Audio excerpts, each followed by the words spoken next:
But then also, Uh, we had Elizabeth Hobson on last week, and she told us a little bit about the event that Justice for Men and Boys had. And you were one of the people who apprehended the person who milkshaked Mike Buchanan. So yes, that I that's was based in the Red person Pilled.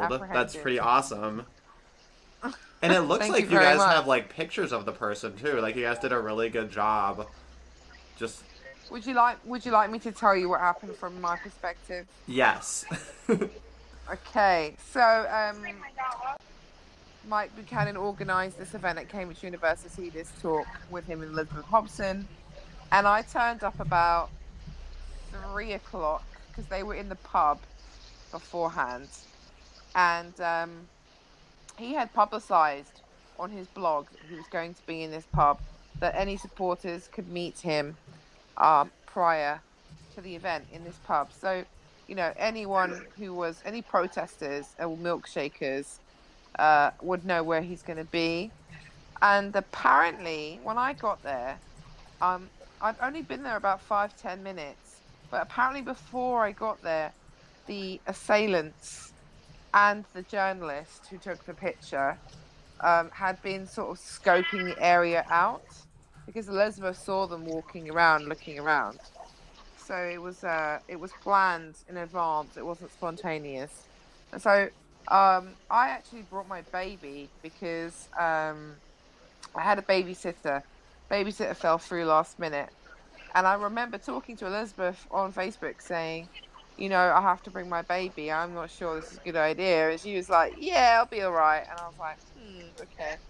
And I have brought my baby to numerous events, but they were always things that I didn't think, there was going to be a problem at or anything. And Elizabeth was holding my baby at one end of the table, and I was standing at the other end talking to people saying hello.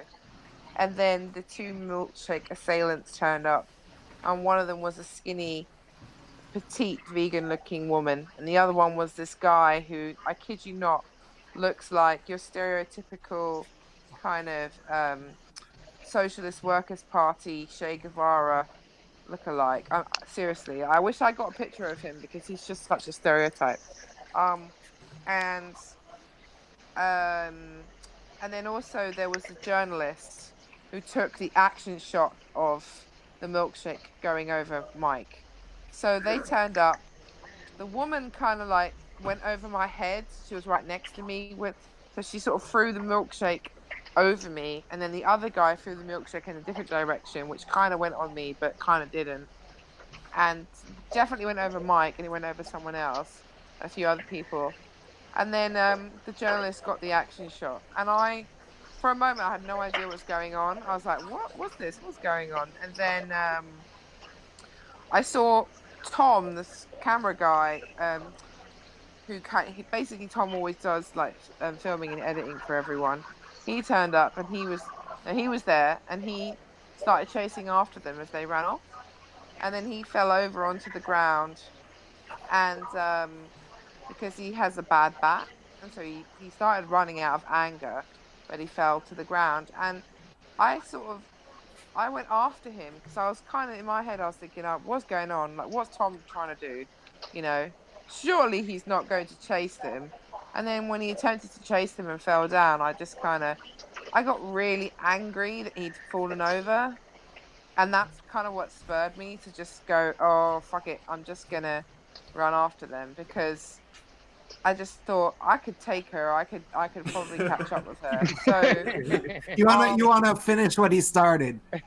basically, yeah, it was just his falling to the ground. It just made me. I think if he hadn't have done that, I think I probably would have just left it. But because I don't know, something inside me just thought, no, I like Tom. Tom's my guy. Why? Why is he suffering right now? And so, Mama bear I started activated. chasing them, and they were still running together for a while. But eventually, the guy turned a corner, and I was like, I'm not going to chase after the guy because obviously he's a dude.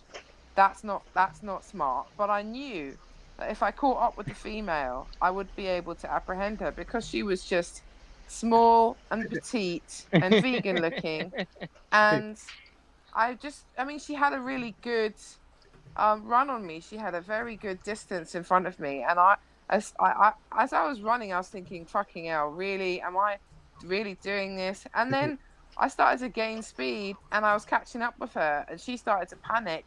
I was like, "Oh my god, yes, I'm actually, yeah." And then she tried to go into a kind of alcove of a building, and I thought maybe she was going to go into this building, like into a building, as in she had a key or something. But I think she didn't. I think she just tried to hide there, and so I kind of went in round and pulled her out, and I was, and I was going, did you milkshake Mike? Did you milkshake my friends? Even though obviously I knew she did. And then I was like, I'm gonna get my phone out because I kind of had her in one arm, one hand, and got my phone out with the other. And then this guy walking past stopped, and he was like, "You look like," and he was kind of German or Northern European. I think he was German.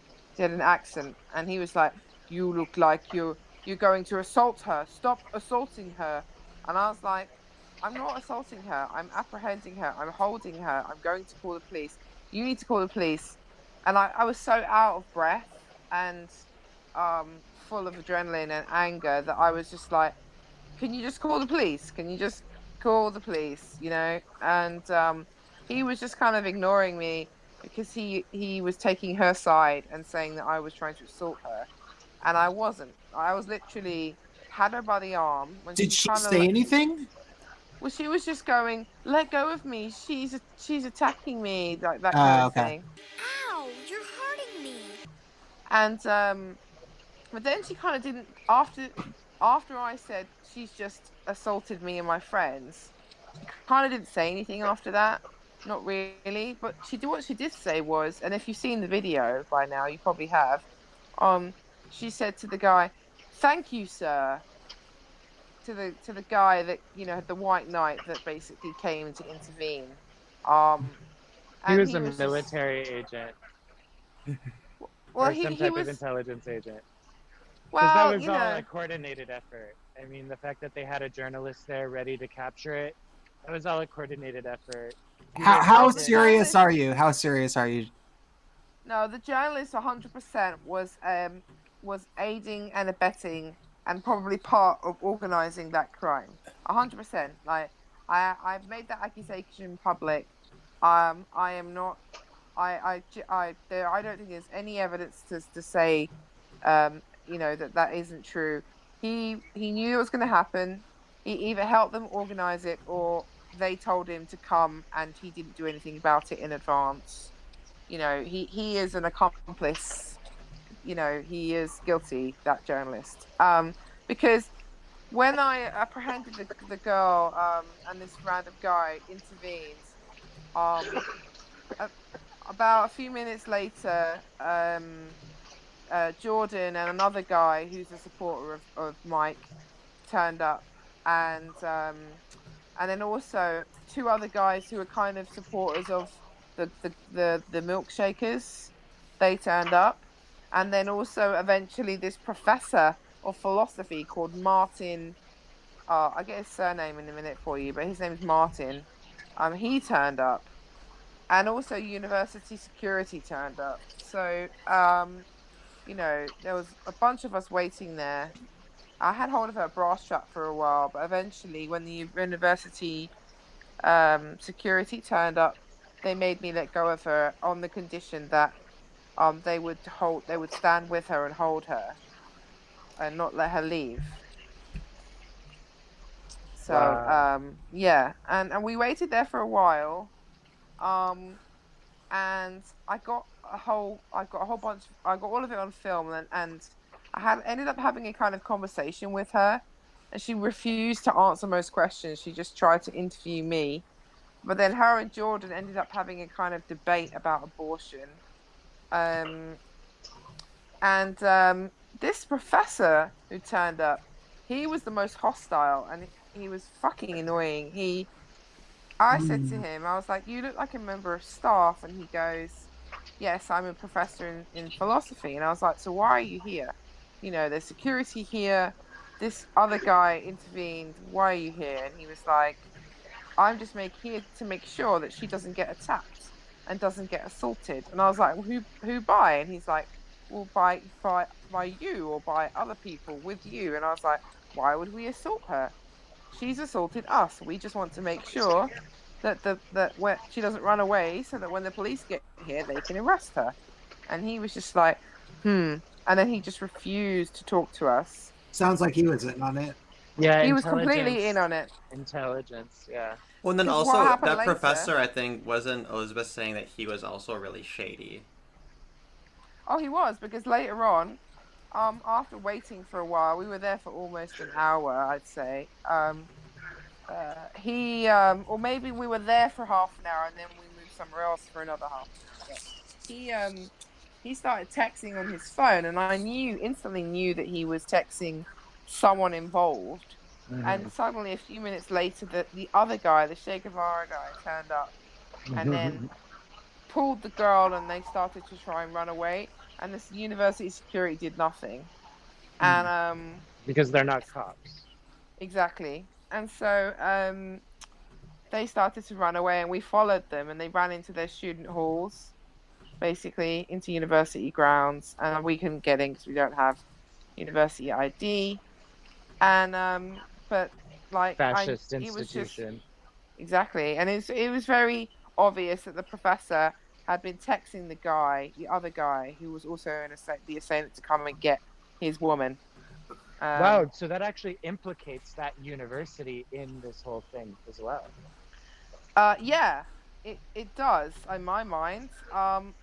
Basically, now that this is all so, and then after that, we follow them into the halls.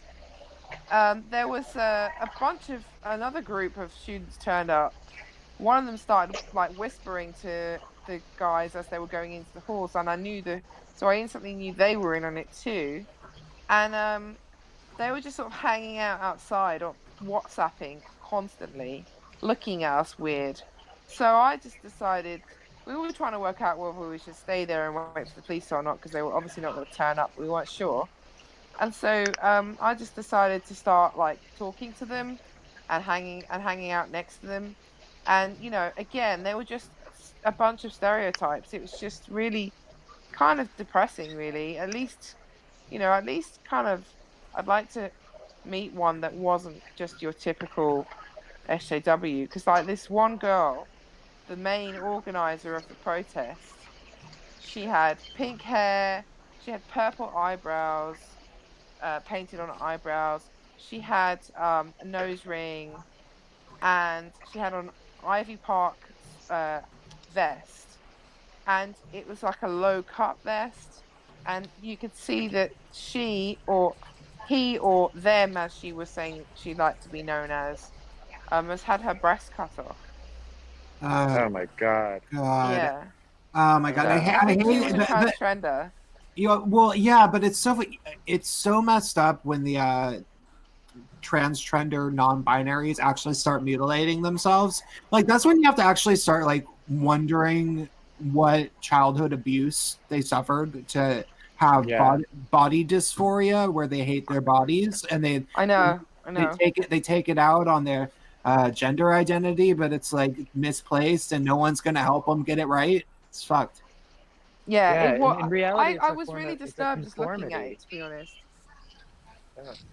It's a way of conforming, and it's sad. It's like they give up what makes them an individual, and then they become a non-person, essentially. Yeah, well, I mean, I got on film me talking to them, because I was just kind of like trying to goad them into having some kind of convo. And the other girl was like, "Oh, I identify as comrade," and the other one was like, the one with the pink hair says she identified as them, but quite clearly she was a woman. And then there was this other group of students that were hanging out there, and they were all just basically WhatsApping each other. And what they were doing was trying to work out what we were going to do, and they were just organizing their protest. And I knew that they were organizing their protest. I wasn't entirely sure how it was going to all go down, but I got a kind of video of me talking to them, saying, "Are you going to milkshake me and my baby?" um, what are you guys gonna do? And they were just smirking the whole time. And then one of them tried to follow us when we walked to to the building, and I told her to go away eventually. Um, so yeah, that's basically it. Uh, so what's happening now? I don't know if Elizabeth mentioned, but basically the police obviously never turned up, and they've only just got back to Mike like yesterday, and we've just got to wait and see what they do. And it's only after we work out what action or inaction the police take before we take things further in terms of writing a complaint to the university about the philosophy professor, and also potentially suing the newspaper that published the article. Interesting. Someone's got background noise. I don't know if that's bothering anyone else, I but I think can it's hear it. Lordy because he's outside. Oh, okay. But Thanks for letting me know. I can put it on mute. No worries. so I there was a number of questions that I had, and then I just got distracted with that last thing. Let's see. Oh, so were the security guards helpful? Kind of. They kind of gave you this vibe like we've dealt with this kind of thing before, like whatever. It's another day for us. Like the first set were just kind of like, please don't get us on film. We don't want our faces on film. And I was like, that's fine. And they just kind of like, we're happy to help hold this woman. But as I said, when the other guy turned up to try and grab her to escape, they didn't really put up a fight. They were just like, oh, whatever. And then the second security guard who was manning the door at the student halls, we were talking to him, and he was like, yeah, I've got their names because they have to show ID to get in, so I know who they are. And I kind of know who they are anyway because I've been working here. And actually, this is my last day today, so he had a bit of a YOLO attitude, and he was kind of being like, yeah, they're annoying. He kind of said that to us. Yeah. Okay. That means that they're getting stand down instructions. What do you mean? Well, there's the problem with like Berkeley and Portland in particular, where the police are told by the mayor to not interfere with Antifa being domestic terrorists. Sounds kind of like I would guess that the university has told the security guards to take a similar stance. And I suspect so. Yes. By the way, if you haven't hit I'm sure Space Pan would appreciate it, and I know I would. Yeah, I suspect that they probably have been told to manage the situation, but not to be hard on these students, because they're always protesting about and against something or another. I know that much. If it isn't MRAs, it's like Palestine, or if it's fascist or whatever. There's always something. So, for them, it's like they're kind of like looking at us like, yeah, whatever. We deal with this all the time. You know what I mean? Yeah. So, like, it's kind of annoying because we were asking the guy to give us their names, and he was like, "No, I can't do that." And I was like, "But if you know that the police are going to come and ask you, why not just give it to us?" But he wouldn't. And then, at the actual event, when the protest started, the security were being quite, like, they were like, you guys are blocking the fire exit, you need to go home. And, they were outnumbered, but they could have been more hard on the students, in my opinion, but they weren't really. But, like, the thing is, the UK is a bit more passive in general in terms of these things than the US. So even if the university was really pissed off with these people, and didn't have a kind of tolerant attitude to them, they still probably would be like this, because we're just not, I don't know, we're just not quick to aggravate. I don't know. I mean, I'm just thinking about stereotypes and what I know about the USA, but you can tell me if I'm wrong or right about that particular interpretation of what goes on over there. If Americans are less likely to like instigate or cause an issue. Really, I don't know. You tell me, because I get the impression that the police and security are a bit more just quicker to just kind of remove people, whereas in the UK they tend to have an approach where they just let people let off steam for ages, and then eventually, so like if you see footage of protests in the UK, the police never tend to the police don't tend to like remove them straight away. They tend to let them, if they're doing something illegal like blocking fire exits or something like that, they tend to let them let off steam for a while, and then I can after answer a the few question. hours or the next day they'll remove them. That's what they tend to do in the UK. Okay, so in the United States, yeah, they have a sort of a more militaristic protocol. So if they tend to, I mean, not in Portland and Berkeley where they don't get to intervene at all as long as it's the red and blacks being domestic terrorists. But in I'm up in Seattle, and Seattle is bad. It's very, very far leftist. It's similar to Portland in a lot of ways. It's actually worse. There's more institutionalized far leftism, less crazy there's more money in Seattle than in Portland, so there's like less crazy young activists that start riots and stuff. But there was a few weeks ago, Washington State announced that they were going to unban affirmative action, which of course is constitutionally illegal. The Supreme Court has ruled against it. And so there's the University of Washington, which is a big state school. A lot of students go there, and probably like 20 to 50,000. I don't know if 50,000 is realistic, but probably over 10,000. I'm pretty positive. And it's a big school. So they had the Republican club there, which there's not a lot of Republicans in Seattle, but there are some, and they held an affirmative action bake sale. There's footage of this on a channel called Operation Cold Front, and they it was a bake sale where I think they were like charging 50 cents for a cookie for white people. Black people would get it for 40 cents, or maybe it was reversed even. There have been a few of them, but some of them do it in a really smart intersectional way, which is that there's a base cost for it, and then you just have a series of deductions. So, like, if you're Asian, you take off 5 cents, and if you're black, you can take off, like, 15 cents, and if you're a whammon, you can take off, like, another 10 cents. Okay, I think it was probably like that. And then,